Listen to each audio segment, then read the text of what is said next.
कोई फर्क नहीं पड़ता चाहे दिन हो या रात, कोई फर्क नहीं पड़ता चाहे मैं सही हूँ या गलत, कोई फर्क नहीं पड़ता चाहे तुम यहाँ आए या ना आए, कोई फर्क नहीं पड़ता चाहे वो खाना खाए या न खाए। इन जुमलों में हम कह रहे हैं कोई फर्क नहीं पड़ता। इसके लिए आपको यूज करना होगा इंग्लिश में इट डजंट मैटर वेदर। आइए कंप्लीट स्ट्रक्चर देखते हैं। It doesn't matter weather plus sentence. Sentence ये सिचुएशन के हिसाब से चेंज होता रहेगा। इट डजंट मैटर वेदर ये वही का वही रहेगा, विच मीन कोई फर्क नहीं पड़ता चाहे। आगे डिटेल से समझाता हूँ मिसालों से। Here are some example for better understanding. कोई फर्क नहीं पड़ता चाहे दिन हो या रात। It doesn't matter whether it is day और night. It doesn't matter whether it is day और नाइट। बिल्कुल स्ट्रक्चर को हमने स्टेप बाय स्टेप फॉलो किया। It doesn't matter whether mean कोई फर्क नहीं पड़ता चाहे इट इज डे और नाइट ये सिचुएशन के हिसाब से सेंटेंस है विच मीन दिन हो या रात। डे मीन दिन आवर, नाइट मीन रात। Next example for better understanding. कोई फर्क नहीं पड़ता चाहे मैं सही हूँ या गलत। It doesn't matter whether I am right और wrong. It doesn't matter whether I am right और रॉन्ग। आई ये सब्जेक्ट प्रोनाउन है जो सब्जेक्ट नाउन की जगह यूज होता है, विच मीन में और ये सिंगुलर फर्स्ट पर्सन के लिए यूज होता है। राइट मीन सही, रॉन्ग मीन गलत। Next example for better understanding. कोई फर्क नहीं पड़ता चाहे तुम यहाँ आए या ना आए। It doesn't matter whether you come here और नॉट। यू कम हियर और नॉट ये सिचुएशन के हिसाब से सेंटेंस है विच मीन तुम यहाँ आए या ना आए। यू ये सब्जेक्ट प्रोनाउन है। What is pronoun? So actually pronoun is a word that is used instead of a noun. pronoun ये एक लफ्ज होता है जो noun ism की जगह यूज होता है। कम ये वर्ब है, V1 है, वर्ब का फर्स्ट फॉर्म है। Verb is a word that is used to show physical activities, mental activities, action, state of being. Next example for better understanding. कोई फर्क नहीं पड़ता चाहे वो खाना खाए या न खाए। It doesn't matter whether he eats food और not. It doesn't matter whether he eats food और नॉट।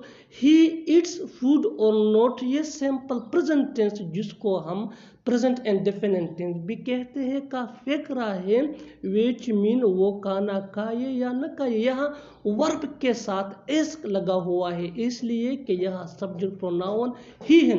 और सिंपल प्रेजेंट टेंस में ही, शी, इट और सिंगुलर नेम के साथ जो वर्ब आता है उसके साथ जरूर एस या एस का इजाफा होता है।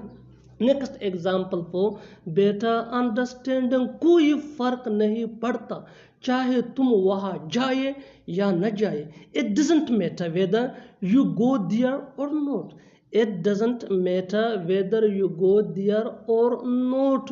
यू गो देयर और नॉट ये सिचुएशन के हिसाब से सेंटेंस है। यू ये सब्जेक्ट प्रोनाउन है विच मीन तुम गो। गो ये V1 है यानी वर्ब का फर्स्ट फॉर्म है विच मीन जाना, देयर, वहाँ। Next example for better understanding. कोई फर्क नहीं पड़ता चाहे वो खेले या न खेले। It doesn't matter whether he plays और नॉट। यहाँ प्ले वर्ब के साथ फिर एस लगा हुआ है इसलिए कि यहाँ सब्जेक्ट प्रोनाउन ही है और ये सिंपल प्रेजेंट टेंस है। सिंपल प्रेजेंट टेंस में ही, शी, इट या सिंगुलर नेम के साथ जो वर्ब आता है उसके साथ जरूर एस या एस का इजाफा होता है। Next example for better understanding. कोई फर्क नहीं पड़ता चाहे अंधेरा हो या रोशनी। It doesn't matter whether it is dark और light. It doesn't matter whether it is dark or light. Next example for better understanding. अच्छी तरह समझने के लिए एक और मिसाल देखते हैं। कोई फर्क नहीं पड़ता चाहे हम मेले या न मेले। कोई फर्क नहीं पड़ता चाहे हम मिले या न मिले, it doesn't matter we meet or not. We meet or not ये सिचुएशन के हिसाब से सेंटेंस है विच मीन हम मिले या न मिले। ये भी सिंपल प्रेजेंट टेंस है और यहाँ हमने वर्ब मीट के साथ एस या एस का इजाफा नहीं किया, इसलिए कि यहाँ जो सब्जेक्ट प्रोनाउन है वो वी है, प्लूरल है, और वी जब आता है सिंपल प्रेजेंट टेंस में तो फिर वर्ब के साथ एस या एस का इजाफा नहीं होता है। Next example for better understanding, कोई फर्क नहीं पड़ता चाहे वो पढ़े या न पढ़े। कोई फर्क नहीं पड़ता चाहे वो पढ़े या ना पढ़े, it doesn't matter whether he studies और not. It doesn't matter whether he studies और not. One more example for better understanding, कोई फर्क नहीं पड़ता चाहे वो लिखे या न लिखे। कोई फर्क नहीं पड़ता चाहे वो लिखे या न लिखे, it doesn't matter whether he writes और not. It doesn't matter whether he writes और not, it doesn't matter whether ये फ्रेज है वही का वही है विच मीन कोई फर्क नहीं पड़ता चाहे, और ही राइट्स और नॉट ये सेंटेंस है सिंपल प्रेजेंट टेंस का विच मीन वो लिखे या न लिखे, राइट मीन लिखना। One more example for better understanding, कोई फर्क नहीं पड़ता चाहे वो घर साफ करे या न करे।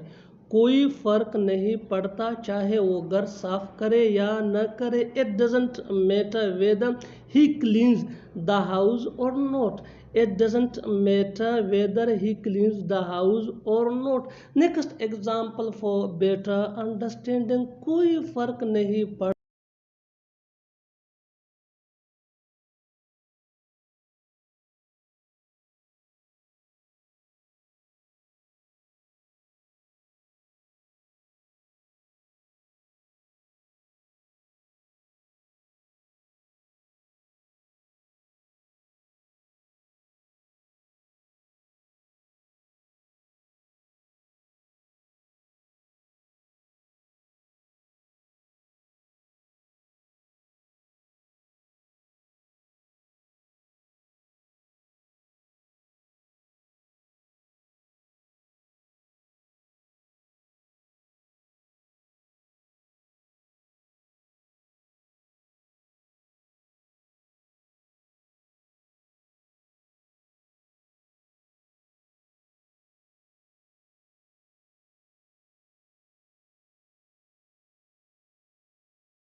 आज नहीं तो कल वो अपनी गलती मानेगी। आज नहीं तो कल ये होना ही था। आज नहीं तो कल वो आएगा। आज नहीं तो कल सच बाहर आ जाएगा। इन जुमलों में हम कह रहे हैं आज नहीं तो कल, इसके लिए आपको यूज करना होगा इंग्लिश में sooner or letter. Sooner or later mean आज नहीं तो कल, या कभी ना कभी, या आज न सही तो कल। आइए कंप्लीट स्ट्रक्चर देखते हैं। Let me explain. Sooner or letter plus comma plus sentence. Sentence ये सिचुएशन या टेंस के हिसाब से चेंज होता रहेगा। सूनर और लेटर वही के वही रहेगा विच मीन आज नहीं तो कल। आगे डिटेल से समझाता हूँ मिसालों से। Here are some example for better understand. आज नहीं तो कल वो अपनी गलती मानेगी। Sooner or later she will realise her mistake. बिल्कुल स्ट्रक्चर को हमने स्टेप बाय स्टेप फॉलो किया। सूनर और लेटर मीन आज नहीं तो कल, she will realise her mistake ये सिचुएशन के हिसाब से सिंपल फ्यूचर टेंस का सेंटेंस है विच मीन वो अपनी गलती मानेगी। शी ये सब्जेक्ट प्रोनाउन है। What is pronoun? Pronoun is a word that we use instead of a noun. Pronoun ये वो लफ्ज होता है जो हम नाम इसम की बजाय यूज करते हैं। विल ये सिंपल फ्यूचर टेंस का हेल्पिंग वर्ब है। What is simple future tense? Simple future tense मुस्तकबिल में होने वाले कामों को जाहिर करने के लिए यूज होता है। यानी simple future tense is used to show an action which will happen in non time in future. Next example for better understanding, आज नहीं तो कल ये होना ही था। Sooner or later this was bound to happen. Sooner or later this was bound to happen. Sooner or later वही का वही है। This was bound to happen ये सिचुएशन के हिसाब से सेंटेंस है which mean ये होना ही था। One more example for better understanding, आज नहीं तो कल वो आएगा। Sooner or later he will come. Sooner or later he will come. He ये भी सब्जेक्ट प्रोनाउन है जो हम थर्ड पर्सन के लिए यूज करते हैं, लेकिन ये मेल को रिप्रेजेंट करता है, यानी मुज़क्कर को ये रिप्रेजेंट करता है। कम ये V1 है, यानी ये वर्ब है। वर्ब ये वो लफ्ज़ होता है जो अमल को जाहिर करता है। Verb is a word that show an action. Next example for better understanding, अच्छी तरह समझने के लिए एक और मिसाल देखते हैं। आज नहीं तो कल सच बाहर आ जाएगा। Sooner or later the truth will come out. Sooner or later the truth will come out. Truth सच, हकीकत। come out बाहर आ जाना या बाहर आना। One more example for better understanding, अच्छी तरह समझने के लिए एक और मिसाल देखते हैं। आज नहीं तो कल वो जाएगी। आज नहीं तो कल वो जाएगी। Sooner or later she will go. Sooner or later she will go. आप भी ऐसे जुमले इस फार्मूले के बेस पे सीख सकते हैं अंग्रेजी जुबान में आसानी से। That can be really helpful for you. आज नहीं तो कल वो जाएगी। Sooner or later she will go, बिल्कुल कितना आसान है। Sooner or later she will go।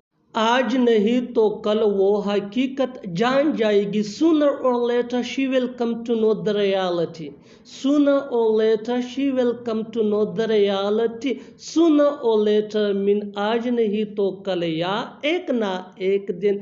She will come to know the reality mean वो हकीकत जान जाएगी। She ये सब्जेक्ट प्रोनाउन है जो थर्ड पर्सन के लिए यूज होता है, विच फीमेल को रिप्रेजेंट करता है। कम ये V1 है, यानी वर्ब है। Verb shows an action. Next example for better understanding, अच्छी तरह समझने के लिए एक और मिसाल देखते हैं।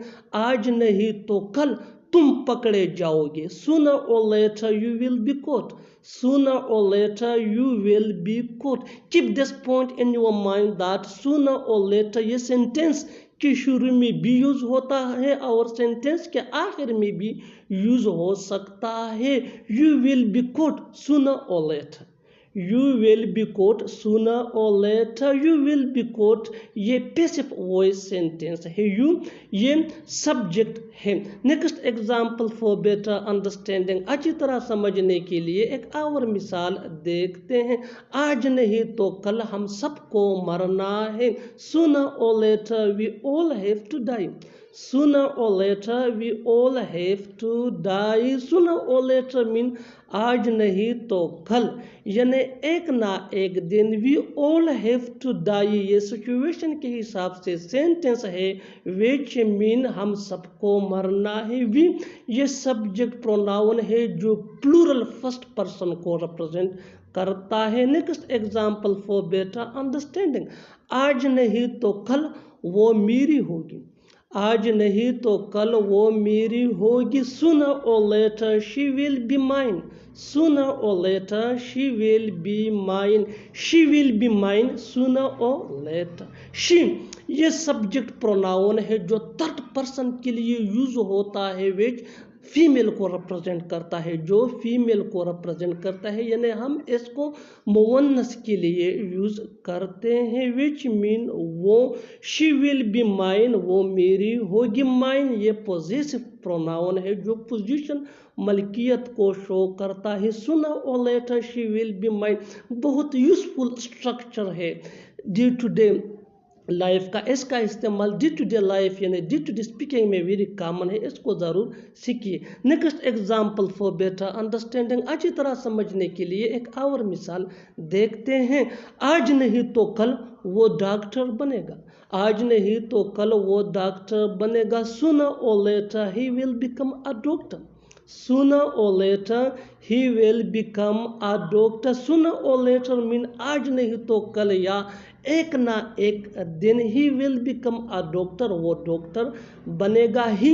ये सब्जेक्ट प्रोनाउन है। जैसा कि पहले मैंने आपको बताया कि प्रोनाउन ये वो लफ्ज़ होता है जो नाउन की जगह यूज़ होता है, जो हम किसी नेम के बजाय यूज़ करते हैं, इसको हम प्रोनाउन कहते हैं। और फिर प्रोनाउन की मुख्तलिफ अक़साम है ही, ये सब्जेक्ट प्रोनाउन है, इसको हम सब्जेक्ट प्रोनाउन कहते हैं।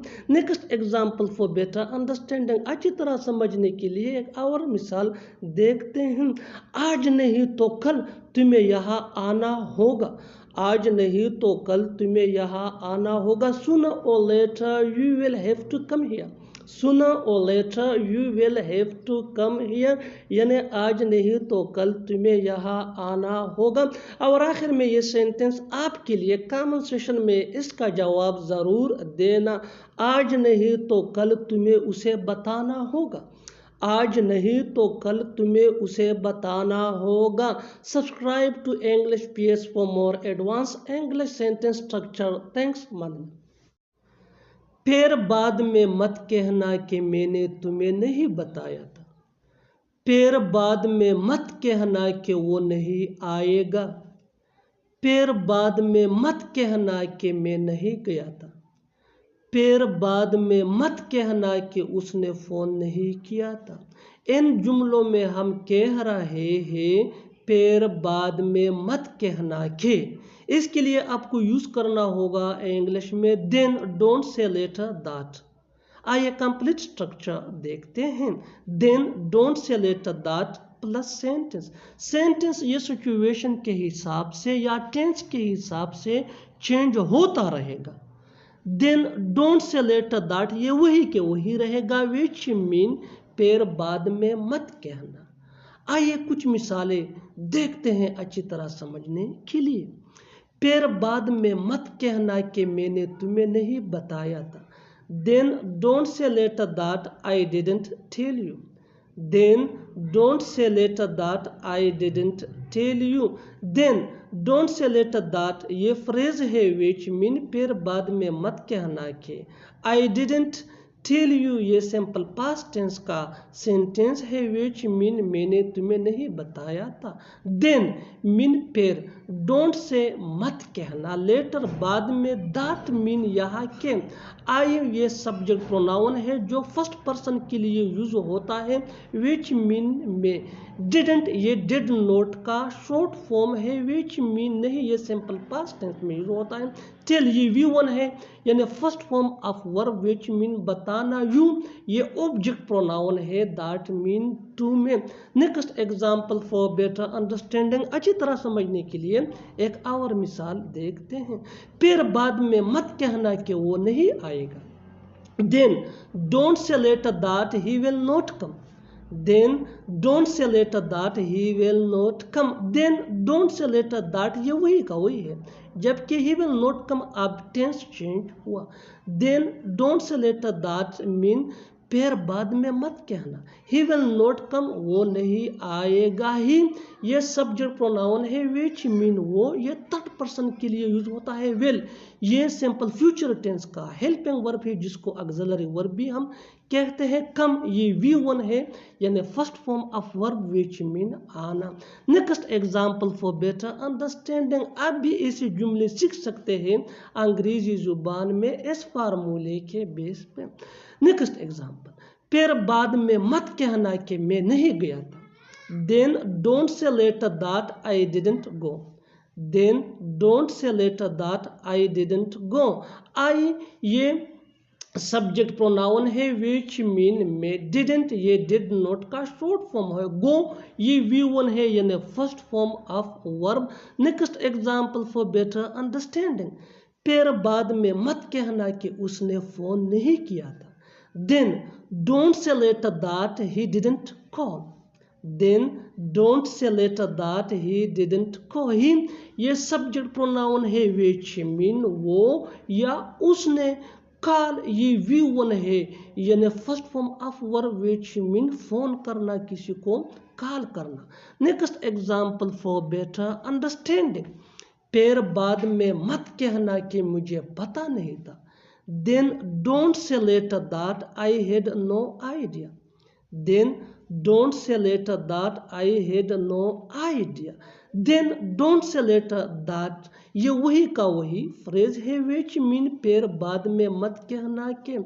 I had no idea ये सिंपल पास्ट टेंस का जुमला है which mean मुझे पता नहीं था. बिल्कुल स्टेप बाय स्टेप फार्मूले को हम फॉलो कर रहे हैं. Next example for better understanding.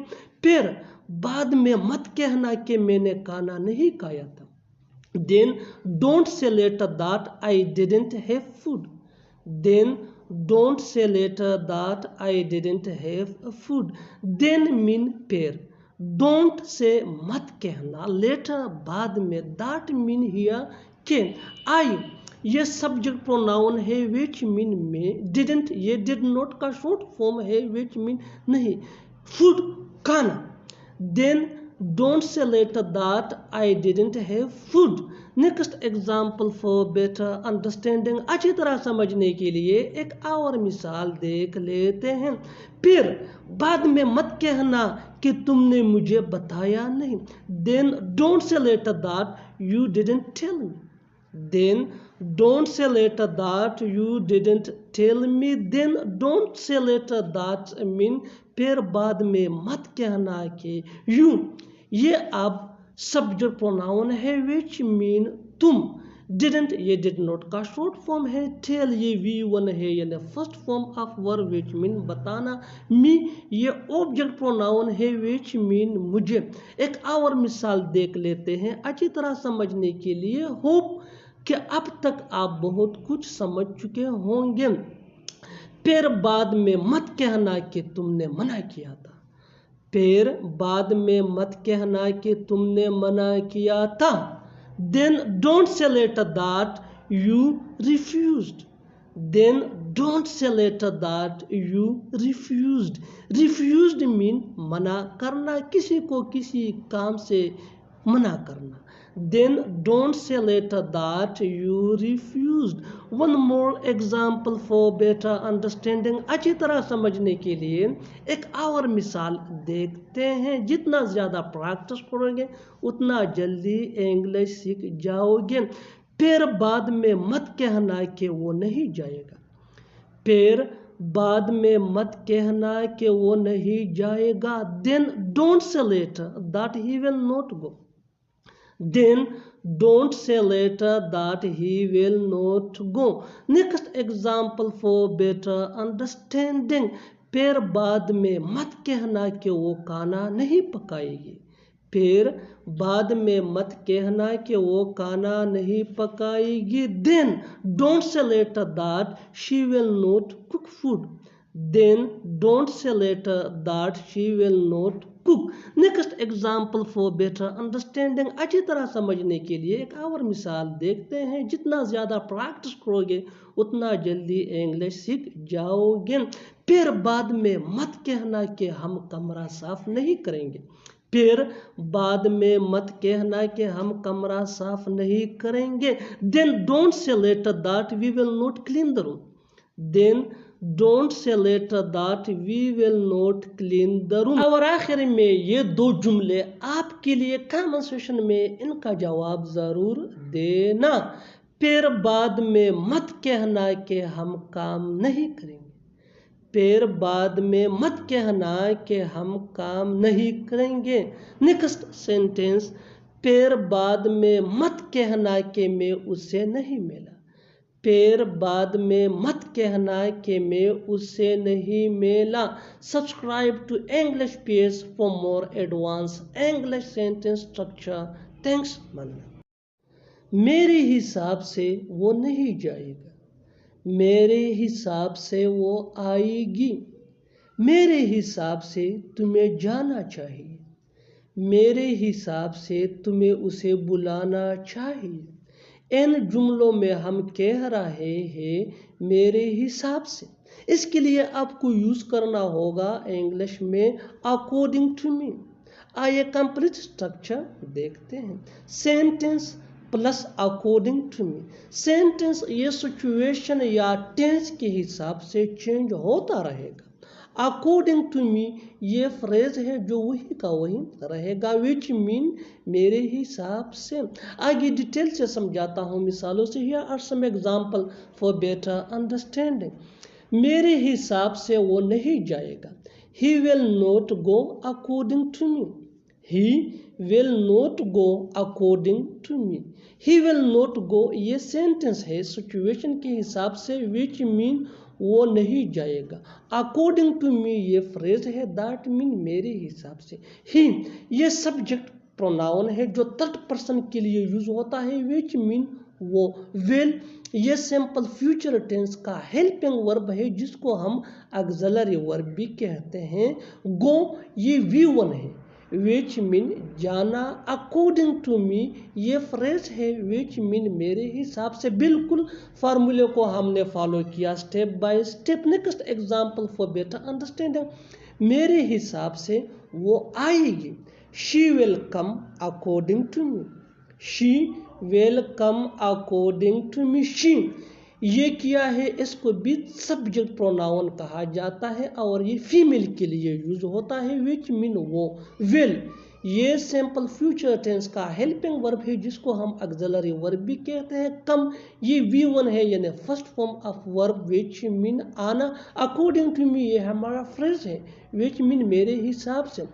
She will come according to me वो मेरे हिसाब से आएगी। मेरे हिसाब से वो आएगी। Next example for better understanding. बिल्कुल फार्मूले को हम स्टेप बाय स्टेप फॉलो कर रहे हैं। आप भी इस फार्मूले के बेस पे इस जुमले अंग्रेजी जुबान में आसानी से सीख सकते हैं। Next example for better understanding. मेरे हिसाब से तुम्हें जाना चाहिए। You should go according to me. You should go according to me. You should go ये सेंटेंस है सिचुएशन के हिसाब से, विच मीन तुम्हें जाना चाहिए। अकॉर्डिंग टू मी ये फ्रेज है, विच मीन मेरे हिसाब से। यू ये सब्जेक्ट प्रोनाउन है जो सेकंड पर्सन के लिए यूज होता है, विच मीन तुम या तुम्हें। शुड ये मोडाल ऑक्सिलरी वर्ब है जो एडवाइजिबिलिटी को शो करता है। गो ये V1 है यानी first form of verb, which mean जाना। अकॉर्डिंग टू मी ये फ्रेज है, मेरे हिसाब से। Next example for better understanding. मेरे हिसाब से तुम्हें उसे बुलाना चाहिए। मेरे हिसाब से तुम्हें उसे बुलाना चाहिए। You should invite him according to me. You should invite him according to me. You ये फिर सब्जेक्ट प्रोनाउन है, विच मीन तुम या तुम्हें। शुड ये फिर वही मोडल ऑक्सिलरी वर्ब है, विच शो एडवाइजिबिलिटी मीन चाहिए। इनवाइट ये V1 है यानी first form of verb, that mean बुलाना, किसी को दावत देना है। ये ऑब्जेक्ट प्रोनाउन है। ही का ये ऑब्जेक्ट फॉर्म है, विच मीन उसे। अकॉर्डिंग टू मी ये हमारा फ्रेज है, विच मीन मेरे हिसाब से। अच्छी तरह समझने के लिए एक और मिसाल देखते हैं। मेरे हिसाब से अब हमें खाना चाहिए। We should eat now according to me. We should eat now according to me. We ये क्या है, इसको भी हम सब्जेक्ट प्रोनाउन कहते हैं और ये फर्स्ट पर्सन के लिए यूज होता है जो प्लूरल हो। शुड यो मोडल ऑक्सिलरी वर्ब है, इट मीन खाना। नो अब अकॉर्डिंग टू मी ये हमारा फ्रेज है, विच मीन मेरे हिसाब से। So we should eat now according to me यानी मेरे हिसाब से अब हमें खाना चाहिए। मेरे हिसाब से वो ऐसा नहीं करेगा। He won't do so according to me. He won't do so according to me. Won't ये विल नॉट का शॉर्ट फॉर्म है, कॉन्ट्रैक्शन जिसको हम कहते हैं, विच मीन नहीं। ही ये फिर सब्जेक्ट प्रोनाउन है, विच मीन वो। डू सो ऐसा, अकॉर्डिंग टू मी मेरे हिसाब से। Next example for better understanding. अच्छी तरह समझने के लिए एक और मिसाल देखते हैं। मेरे हिसाब से हमें यहाँ रुकना चाहिए। We should stay here according to me. We should stay here according to me. We ये सब्जेक्ट प्रोनाउन है जो प्लूरल फर्स्ट पर्सन के लिए यूज होता है, विच मीन हम या हमें। शुड ये मोडाल ऑक्सिलरी वर्ब है, विच मीन चाहिए, जो एडवाइजिबिलिटी को शो करता है। स्टे ये V1 है, यानी first form of verb, which mean रुकना या ठहरना। अकॉर्डिंग टू मी ये हमारा फ्रेज है, विच मीन मेरे हिसाब से। Next example for better understanding, अच्छी तरह समझने के लिए एक और मिसाल देखते हैं। मेरे हिसाब से मुझे घर जाना चाहिए। I should go home according to me. I should go home according to me. I ये सब्जेक्ट प्रोनाउन है जो फर्स्ट पर्सन सिंगुलर को शो करता है, यानी सिंगुलर फर्स्ट पर्सन के लिए हम आई यूज करते हैं, विच मीन में। शुड ये मोडाल ऑक्सिलरी वर्ब है, विच मीन चाहिए, जो एडवाइजिबिलिटी को शो करता है। गो ये V1 है, यानी first form of verb. Keep this point in your mind that modal auxiliary verb के बाद हमेशा V1 यानी फर्स्ट फॉर्म ऑफ वर्ब आता है। अकॉर्डिंग टू मी ये हमारा फ्रेज है, विच मीन मेरे हिसाब से। Next example for better understanding, मेरे हिसाब से वो चावल पकाएगी। मेरे हिसाब से वो चावल पकाएगी। She will cook rice according to me. She will cook rice according to me. She ये किया है, ये सब्जेक्ट प्रोनाउन है और ये थर्ड पर्सन के लिए यूज होता है, विच मीन वो ये फीमेल के लिए यूज होता है। विल ये सिंपल फ्यूचर टेंस का हेल्पिंग वर्ब है, जिसको हम ऑक्सिलरी वर्ब भी कहते हैं। कुक ये V1 है यहाँ, यानी first form of verb, which mean पकाना। राइस ये ऑब्जेक्ट है जिसकी मानी है चावल। अकॉर्डिंग टू मी ये हमारा फ्रेज है, विच मीन मेरे हिसाब से। Next example for better understand, मेरे हिसाब से वो नहीं पढ़ेगा। He will not study according to me. He ये सब्जेक्ट प्रोनाउन है जो थर्ड पर्सन के लिए यूज होता है, विच मीन वो जो मेल को रिप्रेजेंट करता है, मेल के लिए यूज होता है। स्टडी ये V1 है, यानी first form of verb, which mean पढ़ना। अकॉर्डिंग टू मी मेरे ही। और आखिर में ये दो जुमले आपके लिए, कमेंट सेशन में इनका जवाब ज़रूर देना। मेरे हिसाब से वो नहीं खेलेगा। मेरे हिसाब से वो नहीं खेलेगा। सेकंड, मेरे हिसाब से तुम नहीं जाओगे।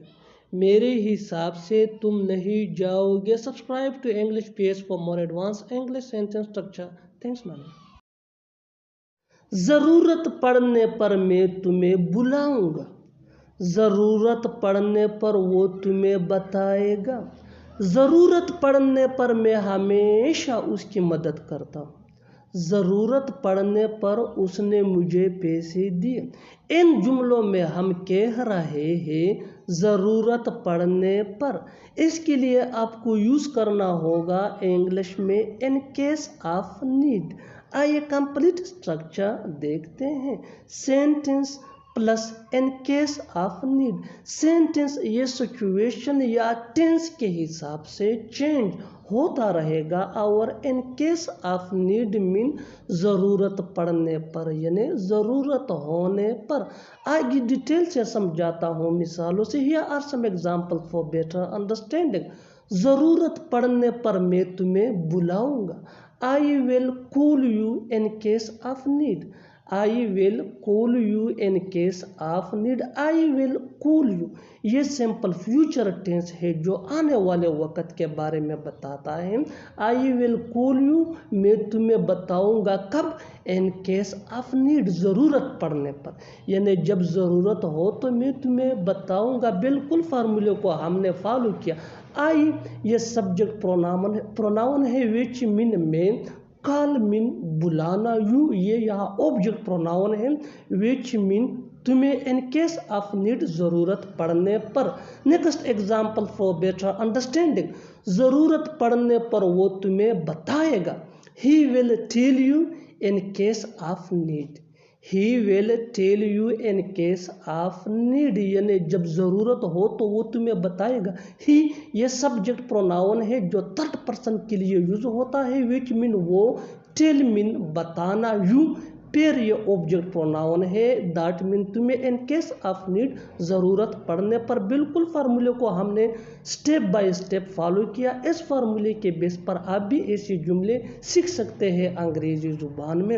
Next example for better understanding, ज़रूरत पड़ने पर मैं हमेशा उसकी मदद करता हूँ। I always help him in case of need. I always help him in case of need. I always help him ये सिंपल प्रेजेंट टेंस है, जिसको प्रेजेंट इंडेफिनिट टेंस भी कहा जाता है। दैट मीन मैं हमेशा उसकी मदद करता हूँ। कब? इन केस ऑफ नीड, ज़रूरत पड़ने पर, यानी जब ज़रूरत हो। आइए ये सब्जेक्ट प्रोनाउन है। दैट मीन में ऑलवेज ये एडवर्ब ऑफ फ्रीक्वेंसी है, विच मीन हमेशा। हेल्प ये मेन वर्ब है, मदद करना। हिम ये ऑब्जेक्ट प्रोनाउन है। और इन केस ऑफ नीड ये हमारा फ्रेज है, विच मीन ज़रूरत पड़ने पर।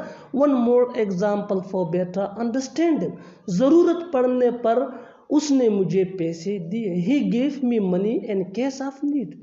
He gave me money in case of need. He gave me money। अब ये सिंपल पास्ट टेंस है जो गुजरे हुए वक़्त के बारे में बताता है। He gave me money यानी उसने मुझे पैसे दिए थे। कब?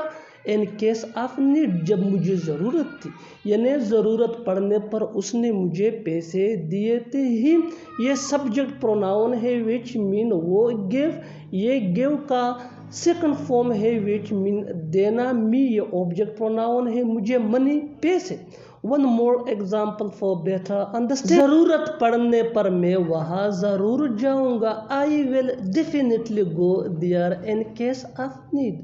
I will definitely go there in case of need. I will definitely go there ये सिंपल फ्यूचर टेंस है, which mean मैं वहाँ ज़रूर जाऊँगा। कब? इन केस ऑफ नीड, ज़रूरत पड़ने पर। बिल्कुल फार्मूले को हमने फॉलो किया। गो ये मेन वर्ब है, विच मीन जाना। डेफिनेटली मीन ज़रूर, देयर वहाँ। One more example for better understanding, ज़रूरत पड़ने पर वो यहाँ आ सकती है। She can come in case of need.